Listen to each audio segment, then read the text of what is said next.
जिन्होंने पहलगाम में बेगुनाहों के साथ खूनी खेल खेला, क्या वे बस 3 लोग थे? 3 लोग जिन्होंने मजहब के नाम पर 26 जिंदगियों को गोलियों से छलनी कर दिया, क्या वे 3 लोग थे?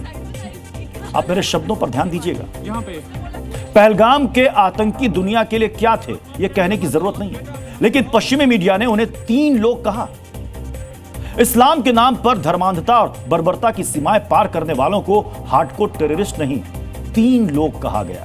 3 लोग। सोमवार को जब घाटी में देश की मां बेटियों का सिंदूर उजाड़ने वालों का सफाया हुआ, तो न्यूज एजेंसी रॉयटर्स ने क्या लिखा?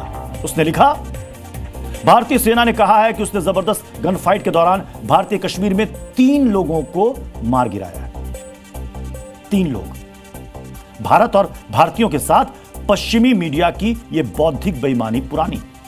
लेकिन अब अगर आतंकियों के मारे जाने पर उनकी रिपोर्ट करते हुए भी गलत शब्दों की मिलावट की जाए, तो फिर ऐसी सोच पर आप तरस ही खा सकते हैं। और रही बात अपनी रिपोर्ट्स में भारतीय कश्मीर कहने की, तो इनकी आदत पुरानी है और शायद तभी छूटेगी जब भारत पीओके को वापस लेने के अपने अगले लक्ष्य को हासिल नहीं कर लेगा। हद देखिए, रॉयटर्स ये सब बाकायदा इंडियन आर्मी के हवाले से कहता है।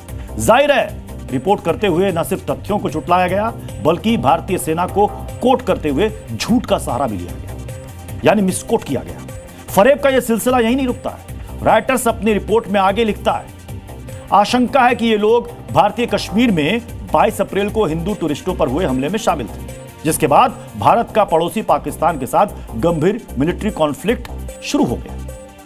रॉयटर्स के लिए रिपोर्ट करने वाले सज्जन अब यहां 2 भारतीय न्यूज चैनलों का हवाला देते हैं और कहते हैं कि ऐसे आसार हैं, जबकि एनकाउंटर की खबर के साथ ही यह साफ हो गया था कि घाटी में सुरक्षा बलों ने पहलगाम के गुनहगारों को उनके अंजाम तक पहुंचा दिया है। 97 दिनों के बाद उनका काम तमाम हो गया है, लेकिन विदेशी मीडिया का दोहरा चरित्र उजागर होना अभी भी बाकी है। उनके काम करने के तरीके को देखिए, उनके पूर्वाग्रह को समझिए।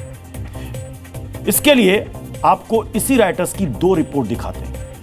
देखिए कि कैसे भारत और पाकिस्तान की आतंकी घटनाओं को 2 चश्मे से देखा जाता है। जैसा कि हम पहले भी आपको दिखा और बता चुके हैं।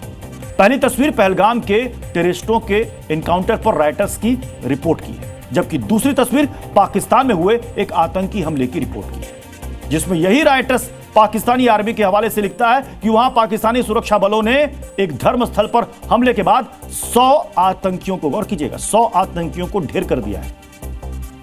सोचिए, भारतीय आर्मी आतंकियों का खात्मा करती है तो 3 आतंकवादी को 3 लोग कहा जाता है। पाकिस्तानी आर्मी करती है तो 100 आतंकी कहा जाता है। गौर करने वाली बात और भी है, भारतीय आर्मी को मिसकोट किया जाता है, जबकि पाकिस्तानी आर्मी पर भरोसा दिखाया जाता है। लेकिन इन सब में दरअसल पश्चिमी मीडिया खुद अपनी गरिमा गिराता है, अपनी क्रेडिबिलिटी लूज करता है और साथ ही भारत को लेकर अपने पूर्वाग्रह को दर्शाता भी है। लेकिन सवाल है कि क्या पश्चिमी मीडिया वक्त से बहुत पीछे चल रहा है?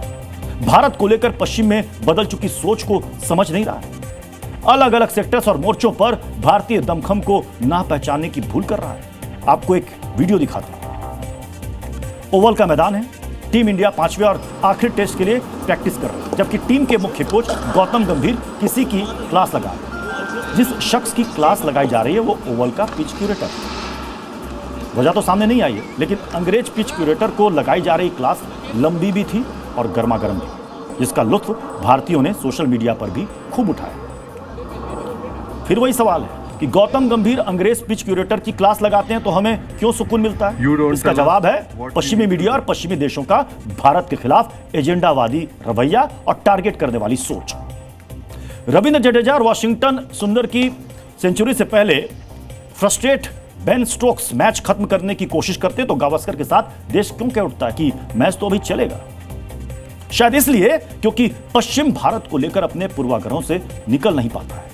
आतंकवादियों के लिए राइटर्स का 3 लोग कहना इसका सबसे ताजा प्रमाण है।